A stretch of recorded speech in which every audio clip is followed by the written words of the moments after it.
Okay, so imagine you're standing beside an Inuit hunter on the glacial plateau. As snow spirals down from the gray sky, and he just weathered the hand and say that, "Apud, that's the snow born from the sky." Then he stamps on the crust beneath us, and that is chronic. That is the snow that wind carves into spear. So in English, both are just snow.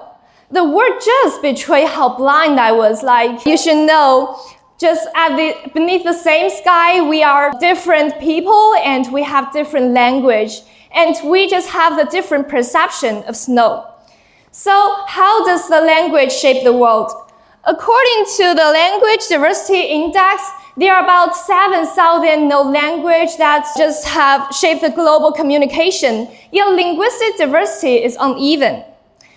33 languages really are the mother tongues of 4.1 billion people, but they are half of all the language that only have about 10,000 speakers, which surviving only in niche communities. You can see that the language is just not the tools for conversation. They are the windows into culture and reflecting the unique worldviews. You can see from the Inuit nuanced words for snow to the cultural values in the vocabulary and grammar. So the language builds our reality through the three core components. You can see the first is morpheme. You can see the character on the side, which is inferior, and it is combined by less and effort. These are the meanings of the word, right?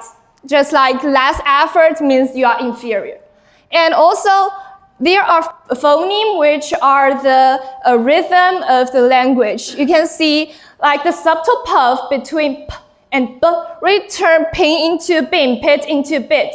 So you can see the subtle just sound difference really makes a very big difference for the communicative power. And the third is lexeme. Lexeme is an invisible architect. Like if you ask a Cantonese chef to taste the tea, she will not only taste the tea, but also you can distinguish this into black tea, green tea, or even oolong.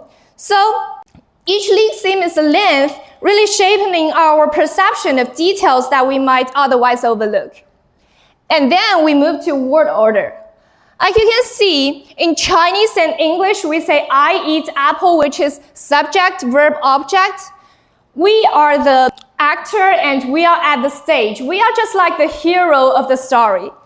And for Japanese, that is a different story. You can see it's subject, object, verb. So you position the apple before eat, and that is really giving the respect to the apple just before the action. And for the Irish people, by comparison, it's verb, subject, object. And you can see that is the dramatic tension and really lead us into a plot that twists at the start. So next, we are moving to the color cognition. You can see that here are a lot of colors and from the really blue to really dark. But for the Bora language, you can only see Mola, which is dark, and Mehi, which is bright. Leaves no room for the mid-range colors. So it is very difficult for them to distinguish in between the shades. And also, Russian just have split blue into kind of these, and you can distinguish the light blue and the dark blue. So according to Moscow University studies, it shows that the Russian people can really distinguish these hues 3 times faster than the English speakers.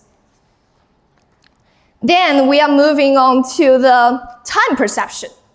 You can see like this is a really horizontal one, and in Chinese you say front day for the day before yesterday, like 前天. So you can really see this is activating the spatial part of the brain, while English really relies on the next month, combining the time to the height.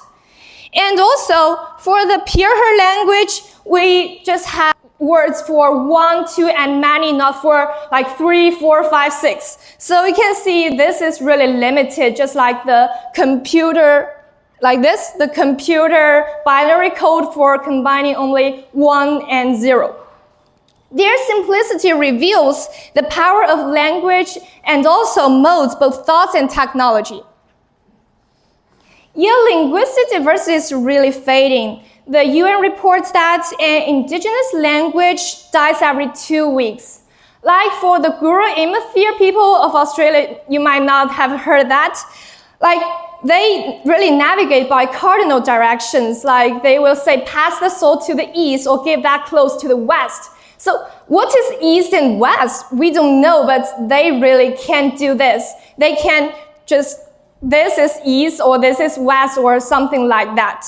So when their language vanished, so does a living map vanish as well. Like the living map can have a whole perception, like they will have the trees, rocks, and all those things in the place. So losing the language isn't just losing the words, it's losing the whole framework that you can understand reality. In the age for algorithm and globalization, every language is a unique operating system for the mind. When you say thank you in Japanese or Swahili, which you might not heard as well, you will feel the pulse of different worldviews. These differences are not only barriers, but also windows into humanity's shared quest of meaning. Like language really diverse in their power. It shows that there are countless ways for us to make sense of the world. So let's protect the linguistic. You can see each language preserves a revolution of thought, a testament to the infinite ways that humans can see, feel, and understand. So in just embracing the language diversity, we don't just say words, we save the magic of human cognition. Thank you.